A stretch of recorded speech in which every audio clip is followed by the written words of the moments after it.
notre Dieu. Que le Seigneur vous bénisse richement.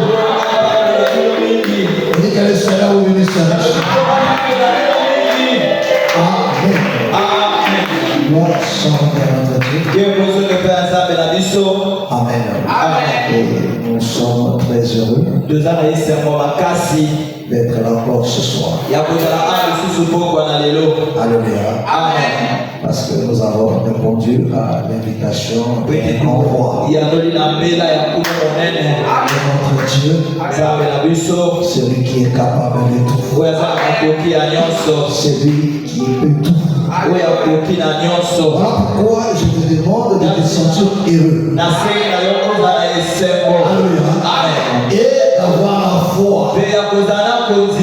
Amen.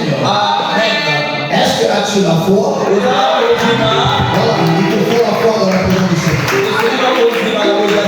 Alors, si tu as la foi, vraiment, je t'assure que quelque chose va se passer maintenant. Parce que ce n'est pas devant un homme que tu t'approches. Devant Dieu.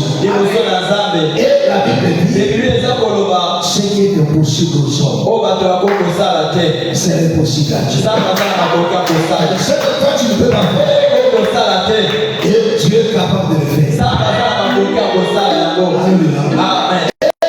N'oubliez jamais que Dieu fait tout par sa parole. Est-ce que vous croyez?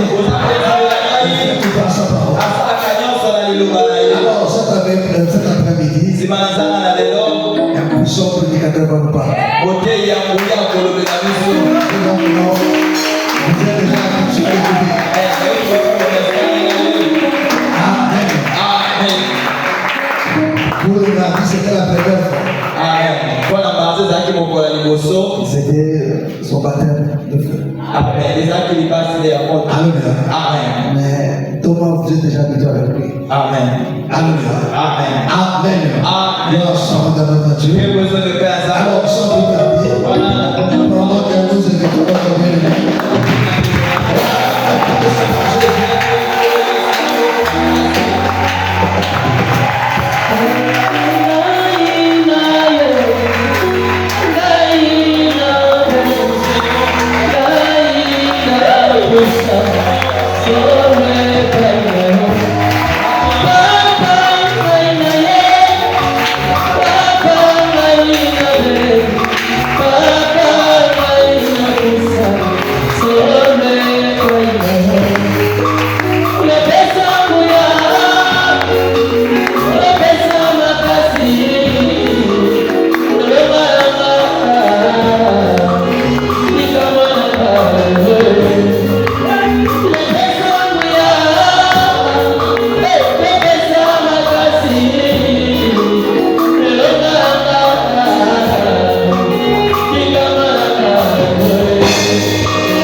Bye.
c'est lui qui a dit que l'homme ne vivra pas de pain seulement, mais un homme doit vivre de toute parole qui sort de la bouche de l'Éternel. Il nous parle ce soir qu'il se sert encore de ses serviteurs, qu'il a choisi comme des canaux, qu'il met sa parole, et que nous soyons bénis ce soir. Prions tous à Dieu, au nom de Seigneur Jésus-Christ.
Bénis ce moment, et sois le seul maître, dans le précieux nom de notre Seigneur Jésus. Nous disons tous Amen. Alléluia.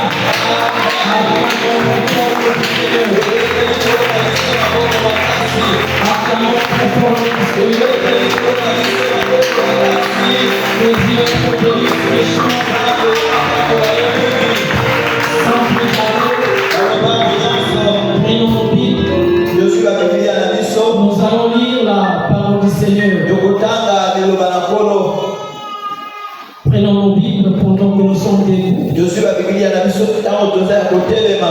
Psaume chapitre 73. Psaume chapitre 73. Nous allons lire à partir du verset 1er. En réalité, toi à la maison, tu peux lire tout le chapitre. Mais nous allons prendre seulement quelques parties. Parce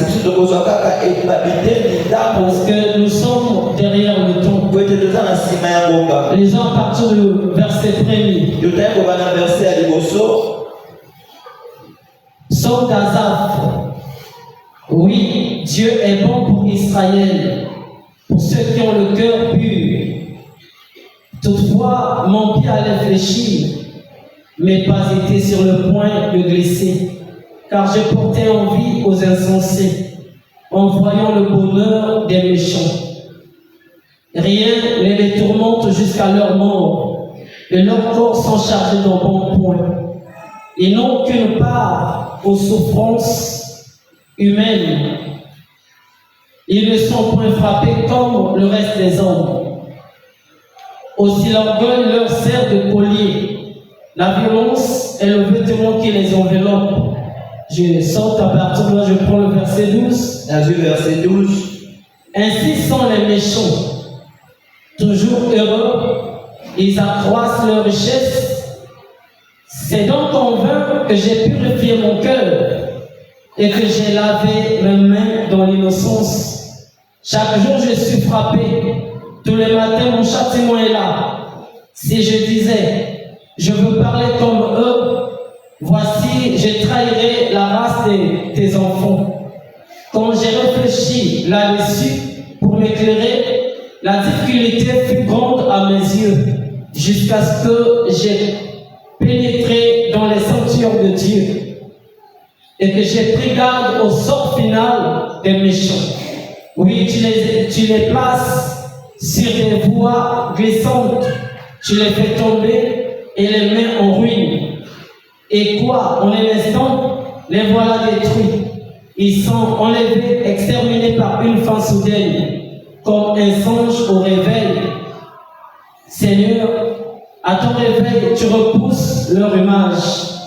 On se limite au verset 20. Que Dieu vous bénisse richement. Vous pouvez vous asseoir. Nous bénissons Dieu pour la grâce qu'il nous a accordée. Nous allons comme ce soir. Nous disons merci à l'homme de Dieu qui nous a donné la chair pour partager encore la grâce avec le peuple de Dieu. J'aime continuer sur la même pensée. Ce qui concerne la connaissance du temps. Amen. Cela est important. Parce que comme l'homme de Dieu nous enseigne toujours là, ça, il dit que le Seigneur est le maître des temps et des circonstances. Et Dieu travaille avec l'homme dans le temps. Amen. Le temps ne dirige pas Dieu. Le temps ne montre pas Dieu. Parce que Dieu est le maître des temps et des circonstances. C'est lui qui a créé le temps. Mais avec l'homme est dirigé par le temps. L'homme fait tout par rapport au temps qui lui est donné. Amen. Et notre problème, notre préoccupation, c'est de bien maîtriser. C'est d'avoir la connaissance réelle sur ce qui concerne le temps. Amen. Parce que si on ne connaît pas bien le temps, nous allons faire des choses comme des distraits. Prétendons être dans la vérité. Mais ce qu'on va faire ne va pas correspondre à ceux qui sont dans la vérité. Voilà pourquoi il est très important de comprendre le temps. Je bénis Dieu pour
C'était pas étrange. Amen. Parce qu'Azaph, c'était un enfant de Dieu. Amen. C'est Dieu qui avait voulu qu'Azaph passe ce moment. Or, le danger était intervenu quand Azaph avait oublié que comme enfant de Dieu, je dois passer par ce chemin. Il a porté envie aux insensés. Et il voulait se comparer à la vie des insensés. Or que les insensés et les enfants de Dieu n'ont pas la même vie. Ils n'ont pas la même réalité. Amen. Parce que l'enfant de Dieu a une autre réalité que Dieu l'a appelé à vivre. C'est ce que le bien-aimé Azaph a dit. Ils n'ont pas part aux souffrances humaines. Amen. Donc la part que Dieu t'a donnée, la souffrance que Dieu peut permettre, que tu endures aujourd'hui, il ne permet pas à l'insensé de vivre ça. Si l'insensé peut vivre des moments difficiles, peut être dans la souffrance, cela ne vient pas de Dieu. Amen. Parce que Dieu ne lui a pas destiné à vivre cela. C'est lorsque Azaph nous explique. Mais nous allons partir voir ce que le prophète Esaïe a parlé concernant l'insensé, concernant le méchant. Parce que nous parlons du temps. Il est très important de connaître le temps. Parce que si on ne connaît pas le temps, nous allons marcher dans la confusion. Esaïe chapitre 32. Esaïe 32. On prend le verset premier, on prend le verset 5 et 6. Esaïe 32. Ésaïe 32, verset 1er, lisons au nom du Seigneur Jésus-Christ. Amen. Alors le roi régnera selon la justice, et les princes gouverneront avec droiture. Enfin, Amen. Le verset premier. Et puis ce que le prophète dit. Alors le roi régnera selon la justice. Et les princes gouverneront avec justice. Donc ici là, le prophète Esaïe nous montre le temps. Amen. Il définit le temps. Il explique le règne du roi avec ses élus, avec son peuple. Donc si on comprend bien la lecture, parce que ça nous parle du futur. Donc ce n'était pas encore le moment que le roi reniait. Mais la prophétie nous annonce déjà que le roi va régner un jour avec ses princes. Et nous maintenant au verset 5 et 6. versets 5 et 6. On ne donnera plus à l'insensé le nom de noble. Amen. Il dit on ne donnera plus le nom d'insensé pour un noble. C'est-à-dire le temps que le roi ne règne pas encore, l'insensé est un homme. Amen. Quand le roi ne règne pas encore, nous parlons du Seigneur Jésus-Christ. Amen. Lorsqu'il ne règne pas encore comme roi, le noble, on l'appelle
de magnanimité.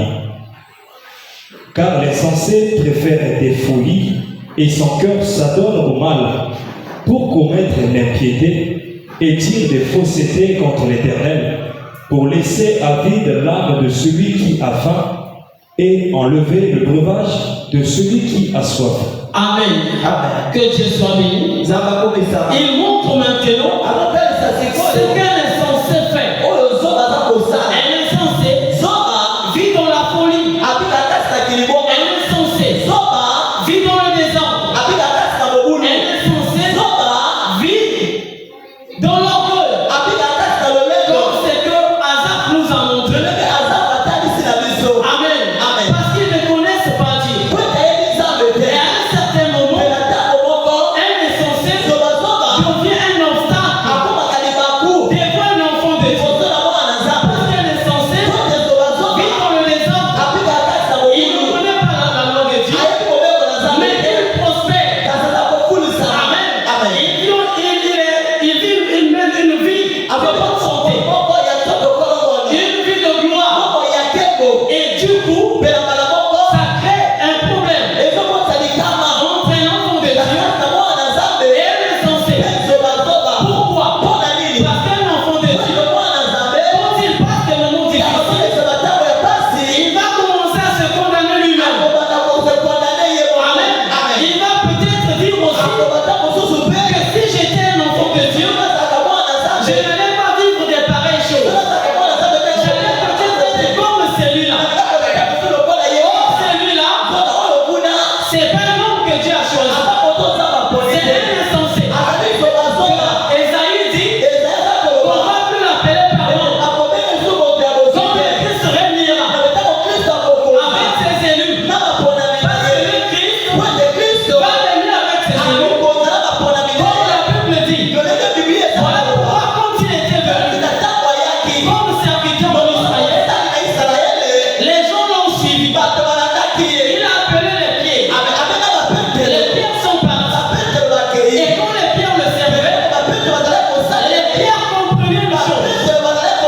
Voilà pourquoi Pierre lui a posé la question. Qu'est-ce que nous allons prendre? Nous qui avons tout quitté pour te suivre. Amen. Pierre avait la connaissance que le Seigneur Jésus-Christ, c'est lui le roi. Amen. Que le Seigneur Jésus-Christ, il réunira dans ce monde. Voilà pourquoi il avait demandé à Jésus, qu'est-ce que tu vas nous donner? Mais le Seigneur Jésus-Christ, connaissant les choses, va révéler à Pierre, Amen, que ce n'est pas encore le moment que moi je règne. Amen. Je suis venu comme un serviteur. Mais écoutez les promesses que je fais à ceux qui me suivront un jour. Amen. Matthieu 18 nous montre ça. Il a parlé de ça. Et il dit à la fin, c'est la gloire, c'est le reste que je vais aussi donner. Et vous aussi, qui avez tout abandonné, vous allez revenir avec moi. Amen. Or, le Seigneur disait les choses qu'Esaïe avait dit.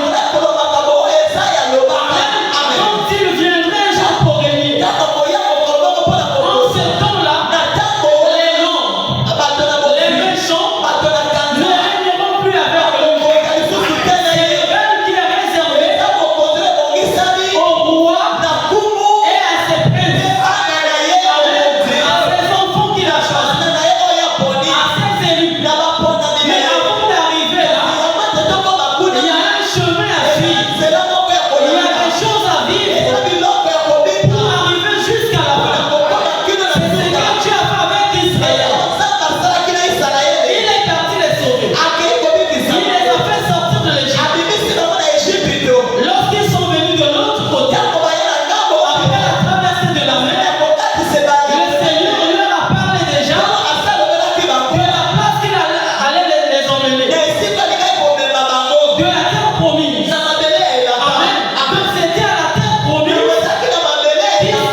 Cantique de continuer. Bon.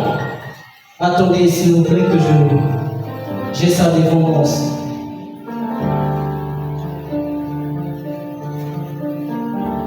Cantique premier. On prend le verset 5. Cantique premier. Face A. Verset 5, face A. Je suis noir, mais je suis belle, fille de Jérusalem. Amen. Amen. C'est la Sulamite qui parle. Il dit, je suis noir, mais je suis belle, fille de Jérusalem. C'est-à-dire le temps qu'elle avait sur lui ne faisait pas d'elle une mauvaise, ne changeait pas sa beauté. Je suis noir, mais je suis belle. Verset 6. Verset 6. Face A. Ne prenez pas garde à mon teint noir, c'est le soleil qui m'a brûlé. Amen. Amen. Il dit, ne prenez pas garde à mon teint noir, c'est le soleil qui m'a brûlé. Amen. Donc le teint noir qu'elle avait ne provenait pas d'elle-même. Ce n'est pas elle-même qui avait fait ce choix d'être noire. Non. Amen. Elle dit, je suis noire, mais belle. Mais si je suis noire, c'est parce que le soleil m'a brûlé. Amen. Donc elle a été brûlée par le soleil. Qui est le soleil? Le soleil, c'est le c'est le mari. C'est le Seigneur Jésus. Il vient lui-même, il est sa femme. Il est le temps de sa femme. Que sa femme change de temps. Mais elle est toujours belle. Et c'est aussi l'image de l'église. Amen. L'église, c'est la Sulamite. Elle est noire, mais elle est toujours belle. Voilà pourquoi les 5 ministères sont en train de nettoyer, sont en train de préparer pour que le teint noir disparaisse et qu'elle entre dans la joie de son Père. Amen. Ne prenez pas garde à ça. Ne vous moquez pas de moi parce que je suis noir. C'est ce que je viens te dire ce soir. Ne te tourmente pas. Un païen réussi, un insensé prospère. Ne te tourmente pas. Si tu vis cette condition aujourd'hui, parce que tu es l'époux du Seigneur, parce que ton mari te prie, parce que tu es sous le vent du soleil. Amen. Et le même mari de l'église aujourd'hui, c'est toujours le même mari de l'église dans l'ombre. Or, dans l'ombre, le mari avait aussi brûlé sa femme. Amen. Parce que Israël, c'est le nom de l'église. Ce qui s'est passé avec Israël, c'est la même chose qui se passe avec nous. Deutéronome, chapitre 8. Deutéronome 8, 6 à 4. Deutéronome 8, à partir du verset 6. Tu observeras les commandements de l'Éternel ton Dieu. Non, 8, Deutéronome 8, 2 à 6. Deutéronome 8, à partir du verset 2. Souviens-toi de tout le chemin que l'Éternel ton Dieu t'a fait faire pendant ces 40 années dans le désert, afin de t'humilier et de t'éprouver, pour savoir quelles étaient les dispositions de ton cœur et si tu garderais ou non ses commandements. Il t'a humilié, il t'a fait souffrir de la faim et il t'a nourri de la manne que tu ne connaissais pas et que n'avaient pas connu tes pères, afin de t'apprendre que l'homme ne vit pas de pain seulement, mais que l'homme vit de tout ce qui sort de la bouche de l'Éternel. Ton vêtement ne s'est point usé sur toi, et ton pied ne s'est point enflé pendant ces 40 années. Reconnais en ton cœur que l'Éternel, ton Dieu, te châtie comme un homme châtie son enfant. Tu observeras les commandements de l'Éternel, ton Dieu, pour marcher dans ses voies et pour le craindre. Amen. Acclamons très fort notre Seigneur. Acclamons très fort notre Seigneur.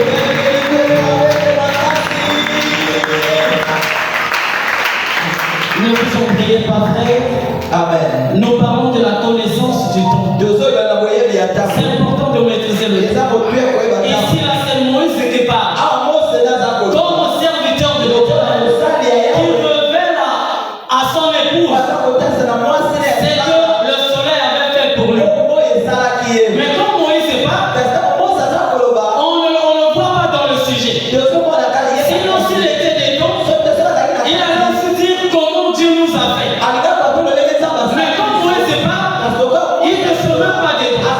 Il dit, tu sais comment Dieu t'a fait. Comment Dieu t'a humilié. Comment Dieu a fait ceci. Comment Dieu a fait cela. On se donne à Moïse. Était aussi l'image du soleil, des grands Israël, qui était aussi l'image de la tsunami. Amen. Donc, parce que Moïse, c'est lui qui a porté la parole. Et cette parole était aussi le feu devant le peuple pour les brûler, pour changer le comportement, pour changer la nature de la femme. Amen.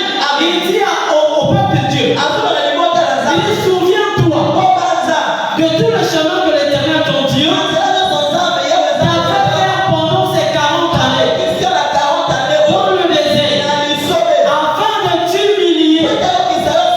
Donc c'est Dieu lui-même qui voulait humilier le peuple. Amen. Ce n'était pas un homme. C'est pas un homme qui a pris la résolution d'humilier le peuple, mais c'est Dieu lui-même qui avait pris cette résolution. Il dit de t'humilier pour t'éprouver, pour savoir quelles étaient les dispositions de ton cœur. Et si tu garderas mon nom, c'est comme mon dénom. Alléluia. Donc le Seigneur leur a fait faire un chemin difficile. Mais dans ce chemin, le Seigneur voulait éprouver le peuple. Il voulait voir le cœur de son peuple. S'ils allaient rester à observer sa parole, ou s'ils allaient humilier sa parole. Et c'est la même chose avec Hazard. Amen. Le Seigneur voulait qu'Hazard passe des moments difficiles pour voir si Hazard serait capable de garder la parole de Dieu ou bien de renier cette parole. Mais devant Hazard, il y avait les insensés, il y avait les méchants qui prospéraient. Alléluia. C'est comme Israël. Au moment où il passait ce chemin-là, les autres nations étaient encore là.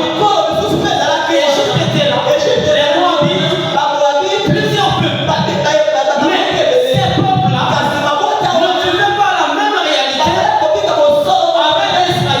Israël. Amen. Parce que ces nations-là n'étaient pas destinées à souffrir comme les enfants de Dieu. Amen. Il dit c'est moi-même qui l'ai fait. Il vous a éprouvé.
un homme au fils d'Isaïe, il dit laissez-nous partir, car nous sommes en train de faire notre chemin royal. Amen. Donc la marche là, Israël partait vers le royaume qui était Canaan. Mais dans cet espace-là, Dieu leur a fait voir des choses pour les humilier, pour les changer. Mais Israël a gardé ses armes. Israël a gardé ses chaussures. Amen. Il dit au verset 5, reconnais en ton cœur que l'Éternel ton Dieu te châtie comme un homme châtie son enfant. Donc on comprend là que Dieu était en train de châtier Israël.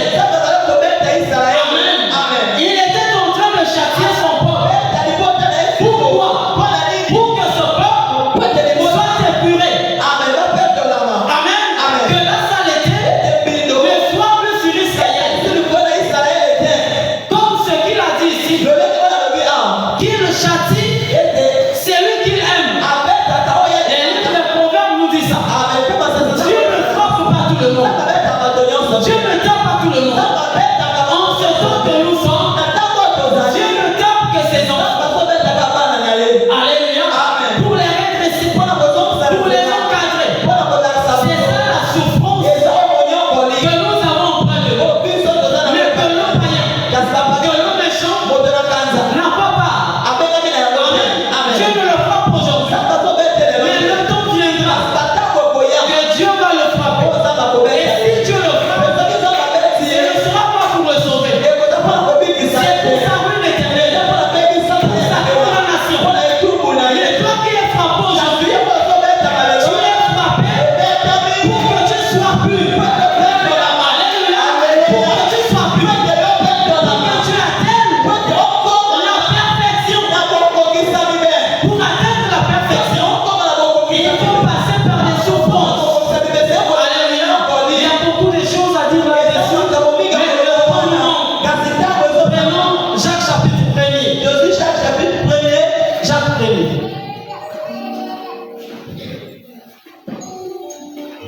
Versets 2 à 4. Jacques 1er, à partir du verset 2.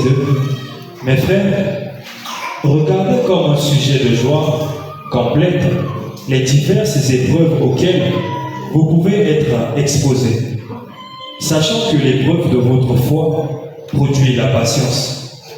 Mais il faut que la patience accomplisse parfaitement son œuvre, afin que vous soyez parfaits et accomplis, sans faillir en rien. Alléluia. Acclamons très fort notre Seigneur. Acclamons très fort notre Seigneur. Nous explique encore les mêmes choses que nous venons de voir avec la tsunami, avec Israël. Mais en notre temps, il nous révèle ça. Parce qu'il n'y a rien de nouveau sur le soleil. Amen. Mais quand il parle ici, il emploie un autre mot. Il nous parle des épreuves. Et Dieu l'avait dit déjà dans le Deutéronome que ce qu'il faisait, c'était pour éprouver le peuple.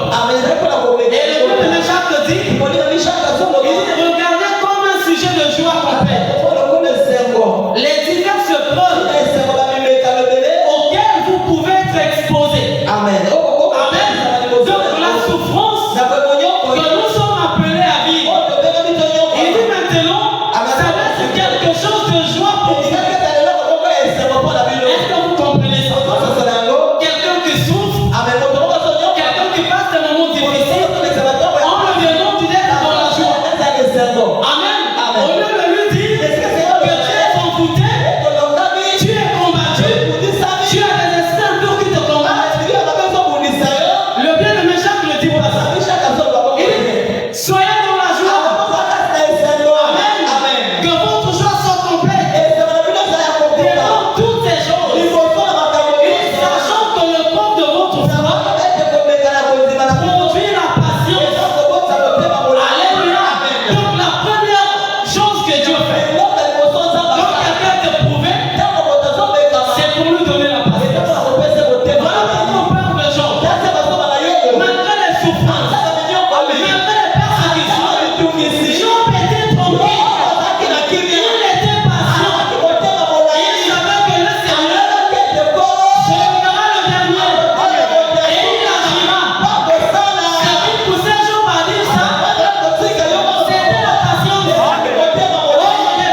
juif. asepela